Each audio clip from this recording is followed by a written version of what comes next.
Assalamualaikum warahmatullahi wabarakatuh.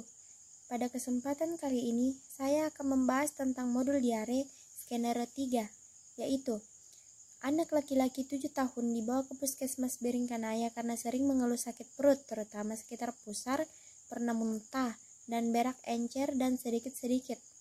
Penderita juga tidak nyenyak tidur, sering gatal daerah anus, kurang nafsu makan, berat badan 13 kg, suhu 36 derajat Celcius.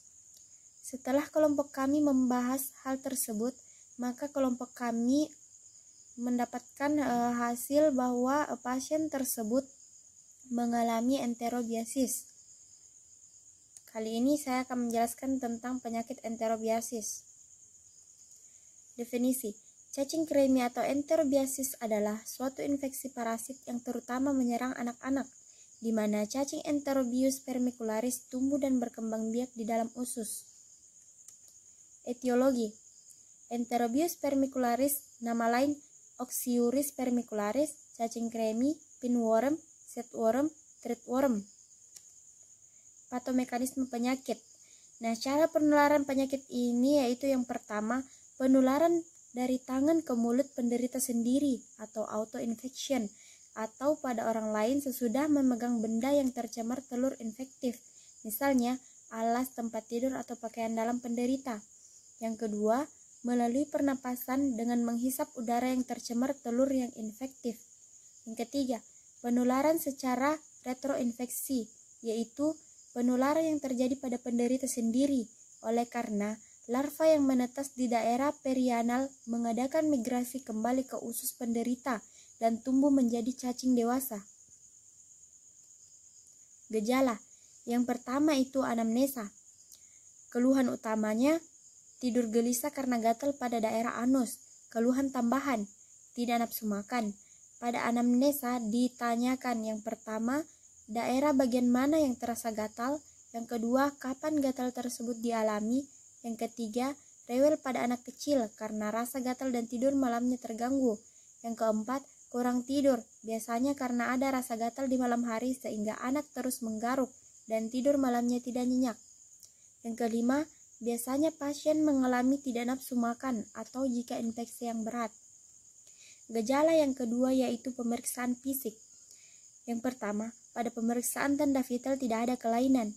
Yang kedua, pada infeksi ditemukan lesi pada daerah sekitar anus akibat garukan. Gejala yang ketiga yaitu pemeriksaan penunjang. Yang pertama, pemeriksaan anal swab. Anal swab adalah suatu alat dari batang gelas atau spatel lidah yang pada ujungnya diletakkan Scotch adhesive tape.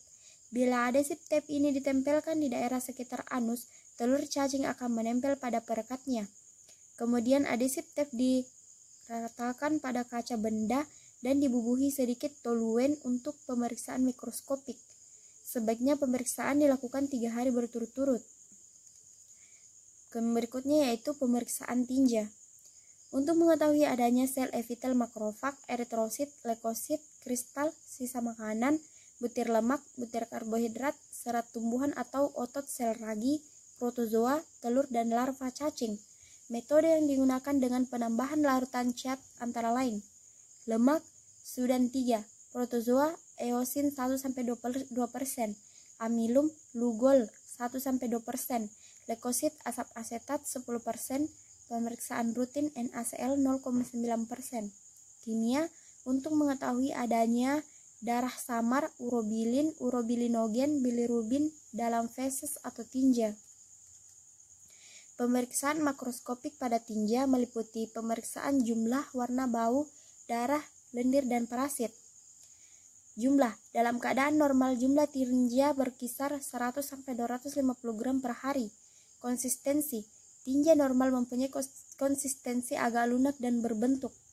Warna: tinja normal berwarna coklat, kuning coklat, dan warna ini dapat berubah menjadi lebih tua dengan terbentuknya urobilin lebih banyak.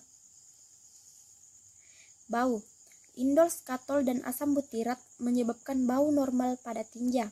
Bau busuk didapatkan jika dalam usus terjadi pembusukan protein yang tidak dicerna dan dirombak oleh kuman. Darah: adanya darah dalam tinja dapat berwarna merah muda, coklat, atau hitam. Darah itu mungkin terdapat di bagian luar tinja atau bercampur baur dengan tinja. Lendir. Dalam keadaan normal didapatkan sedikit sekali lendir dalam tinja parasit. Diperiksa pula adanya cacing Ascaris anilostoma dan lain-lain yang mungkin didapatkan dalam tinja. Pemeriksaan makroskopis tinja. Pemeriksaan mikroskopis meliputi pemeriksaan protozoa, telur cacing, leukosit, eritrosit, sel epitel, kristal, dan sisa makanan. Dari semua pemeriksaan ini yang terpenting adalah pemeriksaan terhadap protozoa dan telur cacing. Protozoa biasanya didapati dalam bentuk kristal. Bila konsistensi tinja cair baru didapatkan bentuk trofozoid. Telur cacing yang mungkin didapat yaitu Ascaris lumbricoides, Necator americanus, Enterobius vermicularis, Trichuris trichiura, Strongyloides, Sterocallis, dan sebagainya. Leukosit. Dalam keadaan normal dapat terlihat beberapa leukosit dan seluruh sediaan pada disenteri, baciller, colitis ulcerosa, dan peradangan didapatkan peningkatan jumlah leukosit. Eosinofil mungkin ditemukan pada bagian tinja yang berlendir pada penderita dengan alergi saluran pencernaan. Eritrosit hanya terlihat bila terdapat lesi dalam kolon, rektum, dan anus. Epitel. Dalam keadaan normal dapat ditemukan beberapa sel epitel yaitu berasal dari dinding usus sebagai distal. Sel epitel yang berasal dari bagian proksimal jarang terlihat karena sel ini biasanya telah rusak. Mungkin ini saja yang bisa saya sampaikan, kurang dan lebihnya mohon dimaafkan. Wassalamualaikum warahmatullahi wabarakatuh.